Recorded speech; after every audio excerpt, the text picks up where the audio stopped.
Folks told me Jamal Murray was just a bubble fraud. Hey.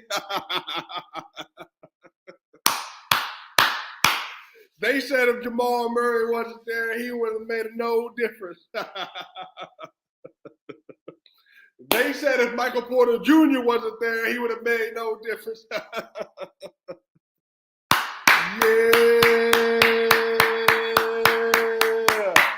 Yeah. This is what I love to see. Joker had 27, 9, and 9, played an exceptional game, and folks is like, but he got carried. I'm going to tell y'all real simple. Just like I said last summer, if the Nuggets win an NBA Finals, like, listen, lean in. If the Nuggets win an NBA Finals and Jamal Murray goes down as the Finals MVP, I won't give a rat's about that at all. I want that to happen. I hope it happens. Because that means everything that we, Nuggets Nation, Serbians, Moroccans, people in Asia, people in Korea, people in South America, people in Canada, people in Mexico, people on the island, the Caribbeans, everywhere across the world, Antarctica, the Arctic, Greenland, Iceland, everywhere. All of the Jamal Murray supporters who've been telling y'all for the last 2 years that if you got Jamal Murray, you have a chance, not just a chance, but next to the back-to-back MVP, you can be dang near unbeatable. And tonight, the Denver Nuggets played elite basketball for 3 quarters. They played terrible in the third quarter. Because I told y'all, at some point in time, the Minnesota Timberwolves are going to start pushing back because they're going to be tired of getting punked, be tired of getting hit in the mouth. So what happened? And what did I tell y'all before the game? I can see them, the Nuggets, winning by 8 to 12 points. 8 to 12 points because you know for a fact that they're going to push back. And what was the score? 122 to 113. The Denver Nuggets win by 9 points. And everybody is asking this dumb question. If you go to Twitter, if you go to First Take, Undisputed, people going to have this dumb conversation. Is Jamal Murray really on the same level as Devin Booker and them in the playoff setting? And I have been telling y'all, not only that, Jamal Murray got more 40-point games than all of them suckers in the playoff, and he's only had 3 runs. Age 21, playoff run. Age 22, playoff run. None at age 23. None at age 24. Age 25, playoff run is on the way right now. Had 24, 8, and 8 last game. Has 43 and 5 this game. 6 of 9 from 3 today. 4 of 10 from 3 the other day. And people still asking the question, is Jamal Murray really like that? I'm telling y'all right now, the Denver Nuggets have played elite defense for 7 of the 8 quarters they have played in. They gave up a run because I told y'all it was going to happen, and it sure did happen. And everybody was making fun, having a laugh, doing this, doing that, because, you know, everybody ready to jump off the train for the Nuggets. But like I told y'all, they got the best player in the NBA, and what happens is when that dude don't show up, matter of fact, let me not even say that. When that dude needs help, when your number one needs help, you got a team around that's able to get the job done because that's what championship teams do. Giannis Antetokounmpo did not play for the Milwaukee Bucks, and they washed the Miami Heat tonight because the squad is championship made. The Denver Nuggets squad is championship made. Why? That man Jamal Murray, that man Michael Porter Jr., that man Aaron Gordon, that man Kentavious Caldwell-Pope, that man Bruce Brown, that man Christian Brown. All them dudes ready to rock and go. I'm telling you, every single one of them locked and loaded, ready to get them. Jamal Murray was hunting. They put Nickeil Alexander-Walker on him, cooking him. They put Mike Conley on him, cooking him. They put Anthony Edwards on him, cooking him.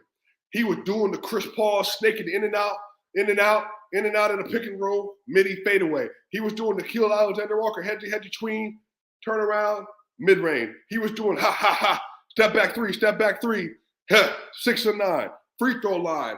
I'm telling you, people, you better go ahead and get settled in that as good as you think your offense is, Joker hadn't even had a performance yet that's on par with who he was last year in the playoff.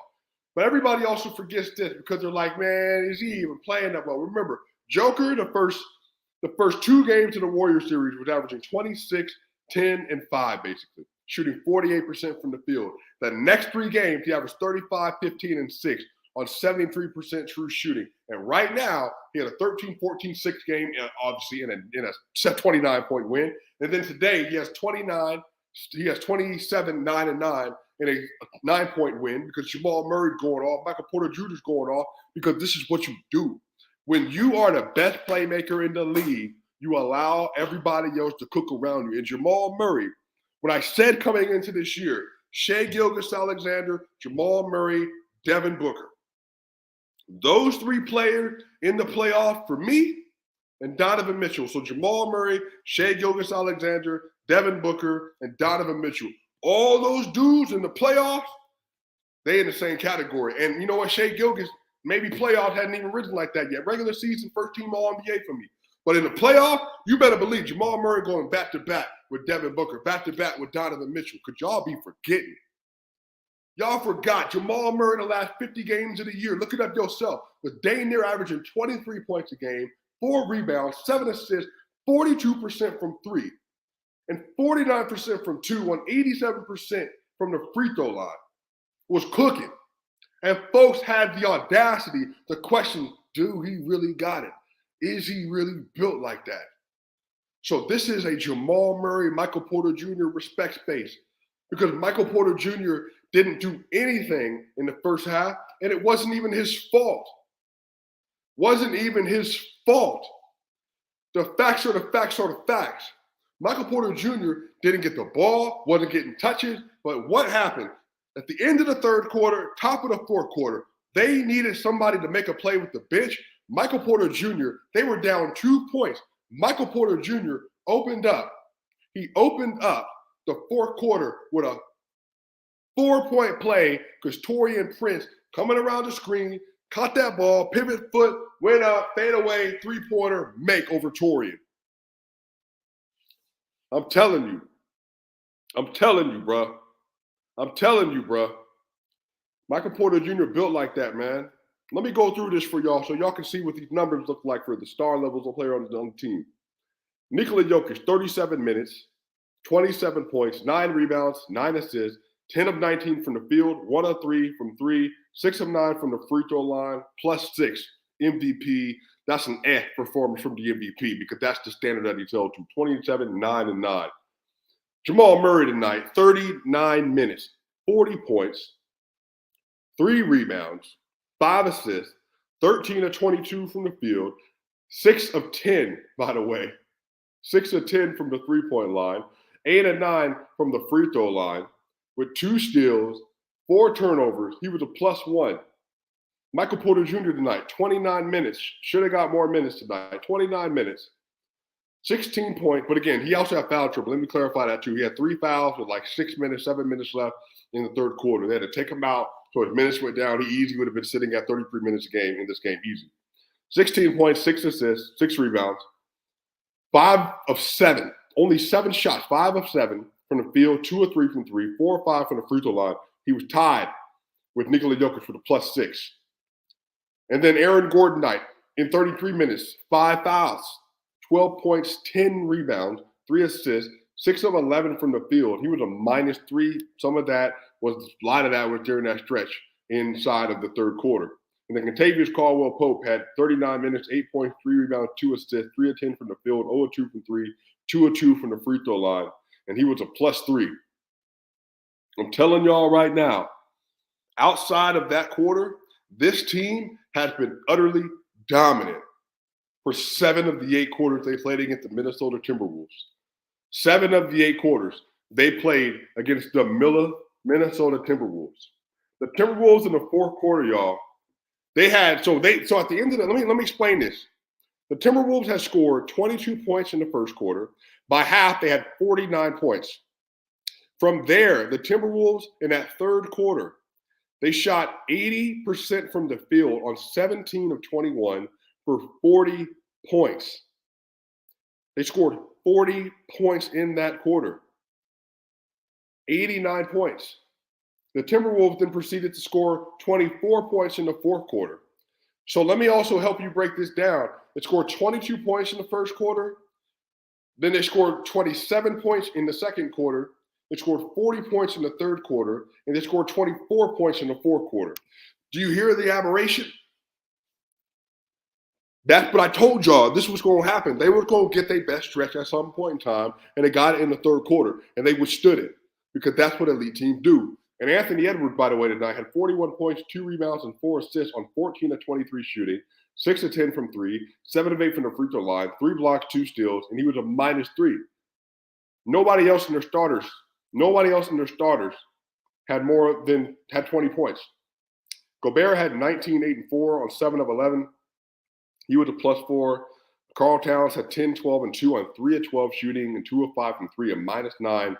Taurean Prince, 12, 3, and 1, a -11. Conley, 14, 1, and 7, a -8. Now, Gobert had some really good minutes. Again, third quarter especially. Kyle Anderson off the bench had 10, 7, and 4, 4 of 5, -9. Nickeil Alexander, 5, 2, and 2, 27 minutes, -5. Again, y'all, the Nuggets have been dominant for 7 of the 8 quarters. Dominant. But they let go of the rope. And that's what happened. The Nuggets were up like 21 points at one point in time, I think in that third quarter, maybe in the second. And they just could not withstand it. They couldn't hold on to that lead. But tonight, y'all, how ridiculous it was. The Nuggets shot 54% from the field. The Timberwolves shot 51%. The Nuggets shot 45% from 3 on 10 of 22. The Timberwolves shot 14 of 31 for 45%. Nuggets shot 25 from the free throw line for 80%. The Timberwolves shot 19 of 23, 83%. The Nuggets only had 10 turnovers. The Wolves had 13. The Nuggets had 26 assists, which is low for them. The Timberwolves had 24. The Nuggets had 36 rebounds to the Timberwolves 35 and 9 offensive rebounds for each team. The Timberwolves had five blocks. The Nuggets only had 1. The Nuggets had 6 steals to the Timberwolves 4. There were 50 personal fouls today. 25 personal fouls on both teams and 1 technical on the Wolves. 25 for each team. 50 personal fouls today. The referees did not know the definition of swallowing their whistle. They refused to do it. They were overly involved in the game. The thing that happened is in the first half, the Nuggets were so thoroughly out-dominating them. They were up 64-49. They were not calling anything in the paint. Jokic was getting manhandled in the paint. They weren't calling anything. And so then in the third quarter, Jokic at the start of when that run was happening, Jokic got hit in the face up double digits. He got hit in the face up double digits today, fell on the ground. It was like a 4-point swing. They went down, they scored right away. And again, on the replay, you clearly see Gobert coming down on his face, and they don't call anything. So the problem with this is that they were under officiating when it should have been called, and they started over officiating, ticky-tack stuff. So, man, I'm telling you, man, it just was one of those games where it was just like, bro, like this is way too much. Now, again, it was very physical. I told y'all, Minnesota's going to come out desperate. I said that this game is going to be the second most desperate game, and I think game 3 is going to be the most desperate game. If the Nuggets can go and win game 3 and get up 3-0, then I think that's going to break the camel's back. I think the Timberwolves are going to stop. They won't stop, but the Nuggets, if they put that pressure on them, then they'll be able to get them out easier than any other game, but outside of game 1. I think that'd be the second easiest game of the series. I think that if I had to break up, the easiest would be game 1. The hardest would be game 3, or the easiest would be game 1. The second easiest would be game 4. The third easiest would be this game, game 2, and then the hardest is going to be game 3. So, again, man, it was just spectacular shot making from Anthony Edwards, Jamal Murray, Michael Porter Jr., and Nikola Jokic. Spectacular shot making. And up so far in this series, the Denver Nuggets have had the 3 of the 4 best players. You know, it depends on how you want to go. If you want to go based on shooting and all that stuff, you can say Jamal's been the best, and then Jokic has been the second best. But whatever you want to do, I really don't care. I mean, Jokic is he's the epicenter of everything they do. So they've been the 2 best players. Jamal can be first. Jokic can be second. I think Anthony Edwards after today is third. But then Michael Porter Jr. I think has been better than both Karl Anthony Towns and Rudy Gobert. So it was just incredible shot making, y'all. Like I'm just telling you, like if you just want to go back and watch this game, I highly encourage you to do so because this was a spectacular show of force. The Nuggets have been utterly dominating Karl Anthony Towns defensively. They have not been letting him breathe. And the only time he scored is when the only time he scored is when they kind of sagged off of him. They had a really bad third quarter. And in this third quarter, y'all, again, Jeff Green had a great charge at the top of the fourth. But Jeff Green was getting blown by. He had like 5 different possessions where he was giving up open threes because he was too lax on the weak side help twice, 2 3-pointers. He was super lax on Anthony Edwards and Karl Anthony Towns drives. He got driven by. And my whole thing is like, bro, you have Christian Braun to guard Anthony Edwards. What are we doing? He's the same size as Ant, 6'6", 215 pounds, and he's just as fast. He's near the same explosive, not the same explosive as Ant. You know, Ant is a different kind of explosivity. He's just a different level. But they had an opportunity to use it, and Jeff was just looking old. Now, again, a great charge. Good job, Jeff. But that doesn't make up. And again, the fourth quarter was bad defensively, yeah. But you had one player who was literally on the perimeter breaking down the entire scheme of the defense. So, and let me actually look this up real quick because I want to see what the numbers were. Let's see what the numbers were on the game because, like I said, the Nuggets were utterly dominant for a majority of today's game.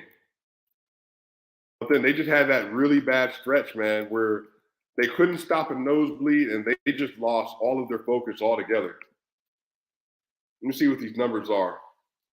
And I wish you could get a breakdown. I wish you could get a breakdown on cleaning the glass on quarters because that actually would really help to tell the story a lot better. So the Denver Nuggets had a 126 offensive rating today, and the Timberwolves had a 119 offensive rating, which, again, is crazy given how they were shooting for most of the game. All right, I mean, the Timberwolves shot 19 of 27 at the rim, which is 70%. The Nuggets, though, with Rudy Gobert on the court, they shot 71% at the rim on their own, and they were 22 of 31. The Nuggets were 14 of 32 from mid-range today, which is a lot of volume, and that's pretty freaking good. That's dang near 50% from mid-range. And then the Nuggets were 10 of 21 from 3, Timberwolves 14 of 31 from 3. Yeah, man, like, the numbers aren't bad. The half court, the Denver Nuggets had a 105.7 offensive rating in the half court. They held the Timberwolves to a 102.4. The Timberwolves actually had a better transition game today, and I think a lot of that, once again, was that one dumb quarter. They were a +6 in transition at 200 points per play off steals and a 160 off of live rebound. So the Nuggets were not guarding well in transition at all today. And like I said, I think that most of that came all in that one quarter. But I'm just going to tell y'all right now, man, put some respect on Jamal Murray's name. It's really that simple. The dude is special. The dude is great. He looks exceptional. A 40-piece. He had – let me just do this. Jamal Murray stats this playoff. So I want to add this up. Jamal Murray so far in 2 games averaging 32 points a game, 6.5 assists per game, 5.5 rebounds a game, 50% from the field, 50% from 3, 91% from the line, a +25. There you go. Jamal freaking Murray, Nikola Jokic, Michael Porter Jr., Aaron Gordon, KTP, Bruce Brown, Christian Brown, Jeff Green, Vlatko Cancar, Zeke Naji, maybe Peyton Watson. This squad is for real, man. They're for real, bro. I mean, really, really proud of – I'm really encouraged by the fact they withstood a 40-point quarter from the Timberwolves who were fighting for their playoff life. They withstood it. They took care of business, and they got the win.